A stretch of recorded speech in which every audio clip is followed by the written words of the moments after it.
ஒரு 10-15 வருஷமாக எனக்கு மகர ராசிக்காரங்களை தெரியும். இவர்கள் வாழ்க்கையில் பிறந்ததுலேருந்து என்னெல்லாம் கஷ்டப்பட்டாங்க அதனால் சொல்ல முடியும். மகர ராசிக்காரர்களுக்கு இனிமையாவது நல்ல காலம் வருமா? நல்ல காலம் வருமானு கேட்கக்கூடாது. அந்த கொஸ்டினை அப்படியே மாற்றி கேட்கணும். எப்படி கேட்கணும்? இனிமையாவது நல்ல காலம் வருமா என்று கேட்கணும். இது வரைக்கும் நல்ல காலமே உங்களுக்கு வரல. காரணம் என்ன அப்படின்னா, நிறைய பேர்ல எழுதுவோம் ஓட்டேரி நிறைய பேர்ல அந்த வெள்ளிக்கூடம் மாதிரி தான். பழைய கடன் ஒன்று கிடைக்கு சார், நான் 2-3 கிரெடிட் கார்டு கடன் இருக்கு, சொல்லவே இல்லை. இதெல்லாம் சொன்னால் அடிப்பல், அதனால தான் நான் சொல்லவே இல்லை. ஸோ இந்த காசை கொடுத்து மீட்டுருவீங்க. இப்போ ஒரு டெம்பரரி அட்ஜஸ்ட்மெண்ட் உங்களுக்கு கிடைக்கும். இந்த மகர ராசிக்காரங்களுக்கு திடீர்னு என்ன ஆகும், உங்கள் ஒய்ஃப்ட்டு கிடைக்கிற வருமானத்தால் கொஞ்சம் மூச்சு இந்த மாதிரி. ஆனால் இந்த நேரத்தில் உங்களுக்கு அது ஹெல்ப்பாக இருக்கும். 5 கோடி 7ஆம் இடத்துல இருக்கும்போது திடீர்னு ஒய்ஃப்க்கு இன்க்ரிமெண்ட் வந்துடும். என்ன ஒரு விந்தை, நீங்கள் நம்ம ஒய்ஃபோட பழைய கம்பெனி செட்டில்மெண்ட் வந்துடும். அவங்களும் வெள்ளாந்தே நம்மக்கிட்ட எனக்கு 2 லட்ச ரூபா வந்திருக்கு பழைய கம்பெனிலேருந்து, அம்மாவுக்கு ஒரு புடவை எடுத்து கொடுத்துட்டு மிச்ச காசு 2,48,000 வச்சுருக்கேன், என்ன பண்ணிட்டோம், அது கொடுங்க கவான் கொடுங்க, எஃப்டியில் போட்டுடலாம், கொடுங்க. நீங்கள் எஃப்டிலையாக போட போகிறீங்க. பண்ண வேண்டிய ஒரே முயற்சி என்ன, நீங்கள் பண்ண வேண்டியது இது மட்டும்தான். அதனால் ரொம்ப கேர்ஃபுல்லாக இருங்க. நீங்கள் உங்களோட முயற்சிகளில் வெற்றி அடைவீங்க.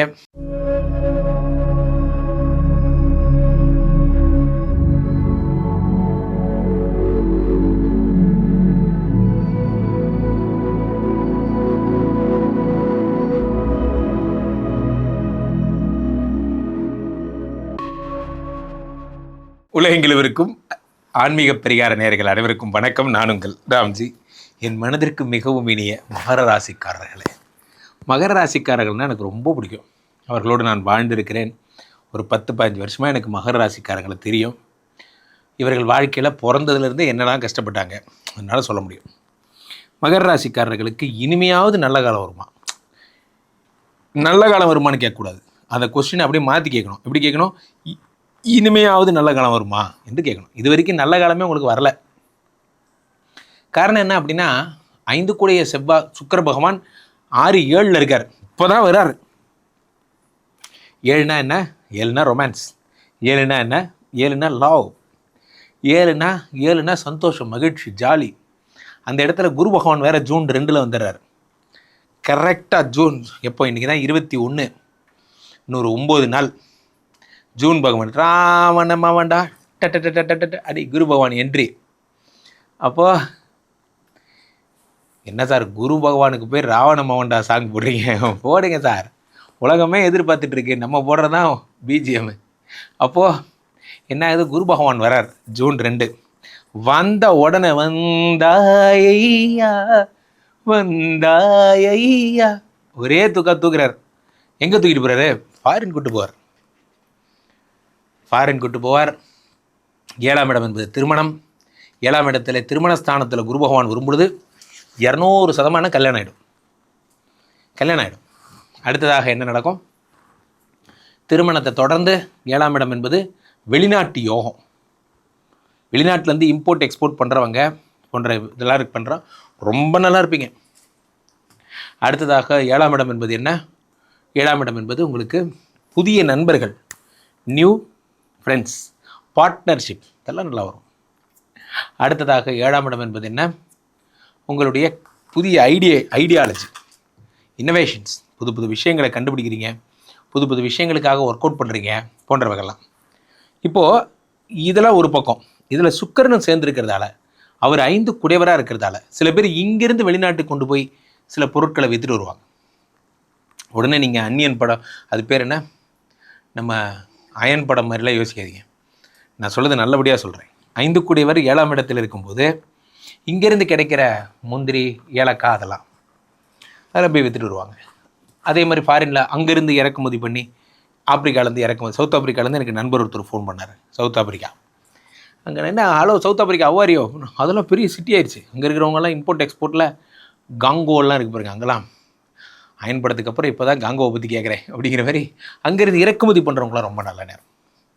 5 குடையவன் 7ஆம் இடத்துல இருக்கும் பொழுது சொத்துக்கள் வரும். முக்கியமாக அவங்க மனைவி வழி சொத்து வரும். சார், சில நேரங்களில் நம்ம ஒய்ஃபுக்கு வருமானம் வர்றது மகிழ்ச்சி. ஆனால் எனிவே அடுத்த மாதம் அவங்க சொல்லி காட்டுவாங்க, நீங்கள் கடனை திருப்பி கொடுத்தாகணும். உலகத்தில் நீங்கள் யார்கிட்ட வேணால் கடன் வாங்கலாம், ஒய்ஃப்ட்ட மட்டும் கடன் வாங்கிறாதீங்க. என்னோடய பர்சனல் அட்வைஸ் சொல்கிறேன். இவங்கள்ட்ட கடன் வாங்குறதும் ஒன்று தான், நீங்கள் 10 வட்டிக்கு வெளியே நம்ம சேட்டு கடையில் வாங்குகிறோம்ல அது ஒன்று தான். பெரிய வித்தியாசம்லாம் ஒன்றும் கிடையாது. 2 பேருமே ஹலோ என்ன இஎம்ஐ வரவே இல்லை கேட்டுகிட்டே இருப்பாங்க அந்த மாதிரி. ஆனால் இந்த நேரத்தில் உங்களுக்கு அது ஹெல்ப்பாக இருக்கும். 5 கோடி 7ஆம் இடத்துல இருக்கும்போது திடீர்னு ஒய்ஃப்க்கு இன்க்ரிமெண்ட் வந்துடும். என்ன ஒரு விந்தை, நீங்கள் நம்ம ஒய்ஃபோட பழைய கம்பெனி செட்டில்மெண்ட் வந்துடும். அவங்களும் வெள்ளாந்தியாக நம்மக்கிட்ட வந்து எனக்கு 2.5 லட்ச ரூபா வந்திருக்கு பழைய கம்பெனிலேருந்து, அம்மாவுக்கு ஒரு புடவை எடுத்து கொடுத்துட்டு மிச்ச காசு 2,48,000 வச்சுருக்கேன், என்ன பண்ணிட்டோம், அது கொடுங்க கவான் கொடுங்க, எஃப்டியில் போட்டுடலாம் கொடுங்க. நீங்கள் எஃப்டிலையா போட போகிறீங்க? நிறைய பேர்லேயே எழுதுவோம் ஓட்டேரி, நிறைய பேர்ல அந்த வெள்ளிக்கூடம் மாதிரி தான். பழைய கடன் ஒன்று கிடக்கு சார், நான் 2-3 கிரெடிட் கார்டு கடன் இருக்கு, சொல்லவே இல்லை. இதெல்லாம் சொன்னால் அடிப்பல், அதனால தான் நான் சொல்லவே இல்லை. ஸோ இந்த காசை கொடுத்து மீட்டுருவீங்க. இப்போ வந்து ஒரு டெம்பரரி அட்ஜஸ்ட்மெண்ட் உங்களுக்கு கிடைக்கும். இந்த மகர ராசிக்காரங்களுக்கு திடீர்னு என்ன ஆகும், உங்கள் ஒய்ஃப்டேருந்து கிடைக்கிற வருமானத்தால் கொஞ்சம் மூச்சு விடுவீங்க. இப்போ இதில் கொடுமை அப்படின்னு கோயிலுக்கு போனால் அந்த மாதிரி தான். நாளுக்குடைய செவ்வாய் பகவான் இவ்வளோ நாள் நீங்கள் சந்திக்காத புது ட்விஸ்ட்டை சந்திக்க போகிறீங்க. இவ்வளோ நாள் உங்கள் கணவரால் உங்களுக்கு பிரச்சனை வந்தது, இவ்வளோ நாள் உங்களுக்கு ஃபினான்ஸ்னால பிரச்சனை, இப்போ உங்கள் குழந்தையால் பிரச்சனை வரும். நாளுக்குடையவரை 5ஆம் இடத்தில் இருக்கிறார் யார்? பாதகாதிபதி செவ்வாய். இவர் என்ன பண்ணுவார்னா குழந்தைங்கிற ஸ்தானத்தில் வியாதிகளை கொடுப்பார். நல்லா இருந்த குழந்தைக்கு உடம்பு முடியாமல் போச்சு. சில குழந்தைகள் இப்போல்லாம் பார்த்து சமீபத்தில் ஒரு நியூஸ் பார்த்தேன், குட் நைட் எடுத்து குடிச்சிருச்சு. அது அந்த மாதிரிலாம் பண்ணோம். இந்த மாதிரிலாம் அது நமக்குன்னே நடக்குது. இந்த 2 இப்போ தானே கொடுத்தாங்க உங்கள் ஒய்ஃப் 2,48,000.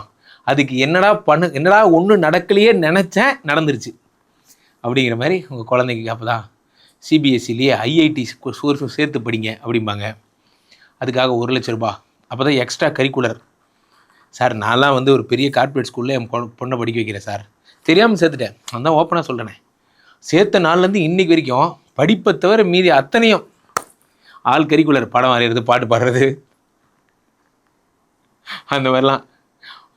குழந்தைய விடுங்கப்பா அப்படி மாதிரி. குழந்தை ஃப்ரஸ்ட்ரேட் ஆகும், உங்களை ரொம்ப மிஸ் பண்ணும். மகர ராசிக்கார குழந்தைகளை தயவுசெய்து எங்கன்னா கூட்டு போங்க, பீச்சுக்காவது கூட்டு போங்க, அந்த மாதிரி எங்கேயாவது கூட்டு போய் அதை ஜில் பண்ணி விடுங்க. ஏன்னா இன்றைக்கி நாள் குழந்தைங்கள்லாம் என்ன ஆகுது, ஃப்ரஸ்ட்ரேட் ஆகிறாங்க. அவங்களும் நம்ம சொல்லுவாங்க ஒரே டிப்ரெஷனாக இருக்குப்பா அப்படிங்கிறாங்க. ஆச்சரியமாக இருக்குது, என்னடா குழந்தைங்களாம் டிப்ரெஷனை பற்றி பேச ஆரம்பிச்சிட்டிங்க. மகர ராசிக்காரர்களுக்கு பிள்ளை இல்லாதவர்களுக்கு ஐவிஎஃப் பண்ண போகிறோம். ஐவிஎஃப் வேணாம், அதெல்லாம் ஒன்றும் வேண்டாம். அது சொத்து சம்மந்தப்பட்ட வழக்குகளில் பிரச்சனை, ஹைகோர்ட்டில் ஒரு ப்ராப்ளம், சுப்ரீம் கோர்ட்டில் அப்ளை பண்ணலாம், அப்பீல் பண்ணலான் இருக்கும். வேண்டாம் அதெல்லாம் எதுவும் வேண்டாம். அடுத்து ஒரு பந்தயத்தில் பணம் கட்டலான் இருக்கும், லாட்ரி சீட்டு வேண்டாம், கேசினோ போலான் இருக்கேன் வேண்டாம். இது போன்ற எந்த முயற்சியிலும் நீங்கள் பண்ணாதீங்க. நீங்கள் பண்ண வேண்டிய ஒரே முயற்சி என்ன, நீங்கள் பண்ண வேண்டியது இது மட்டும்தான். அதனால் ரொம்ப கேர்ஃபுல்லாக இருங்க. உங்களோட முயற்சிகளில் வெற்றி அடைவீங்க. ஃபாரின் இம்போர்ட் எக்ஸ்போர்ட் சம்மந்தப்பட்ட விஷயம், ஃபாரின் ஜாப்ஸ் எல்லாம் நல்லா வரும். கணவரோட மகிழ்ந்திருப்பீங்க. அதே மாதிரி 6ஆம் இடத்துல சூரியனும் புதனும் இருப்பதால் 8 கோடிவன் 6இல் மறைந்ததால் விபரீத ராஜயோகம் பெற்று அரசியல் இருக்கிறவங்களாம் பெரும்புகழ் அடைவீங்க. இதெல்லாம் நடக்கும். உடம்பு சரியாகும், இதெல்லாம் நடக்கும். உங்கள் குழந்தைகளை பத்திரமா பார்த்துக்கோங்க. அப்போ தான் நீங்கள் மாடி படிக்கட்டில் நான் நம்பி அனுப்பிச்சேன் சார், வானரம் மேலேருந்து கீழே விழுந்துருச்சு, அந்த மாதிரிலாம் ஏதாவது கையை உடச்சிக்கிறது, காலை உடச்சிக்கிறது எதாவது பண்ணுவாங்க. ஏன்னா இப்போ தான் ஒரு சம்மர் முடிஞ்சுது. அடுத்த ஜூன் மாதத்துக்கு என் பொண்ணு மாயெல்லாம் இப்போயே விட்டு போட ஆரம்பிச்சிட்டா, ரொம்ப உடம்பு முடியல. இன்னும் ஸ்கூலே திறக்கும் போது தான் அவங்களுக்கு உடம்பு சரியில்லாமல் போயிடும், எல்லாம் நடக்கும். அடுத்த லீவுக்கு ரெடியாக வாங்க, அவங்க கேர்ஃபுல்லாக இருங்க. ஸோ இப்போ கீழே போய்ட்டு இந்த 2 நபரை கூப்பிடுங்க, உங்களோட சொந்த ஜாதகத்தை பார்த்து கொள்ளுங்கள். உலக புகழ்பெற்ற நமது விஸ்வரூப விஷ்ணுமாயா எழுந்தருள் இருக்கக்கூடிய புனிதமான இந்த ஸ்ரீமடத்தில் தினசரி நடக்கின்ற விஷ்ணுமாயா ஹோமங்களில் கலந்து கொள்ளுங்கள். மீண்டும் ஒரு நல்ல பதில் சந்திப்போம். நன்றி, வணக்கம். இங்கே ஸ்தாபிதம் செய்யப்படுகிறார் விஷ்ணுமாயா. அது தமிழ்நாட்டில் இங்கே போரூர் கார்டன் ஃபேஸ் 2ல ஸ்ரீமடத்தில் மட்டும்தான் இருக்கிறது.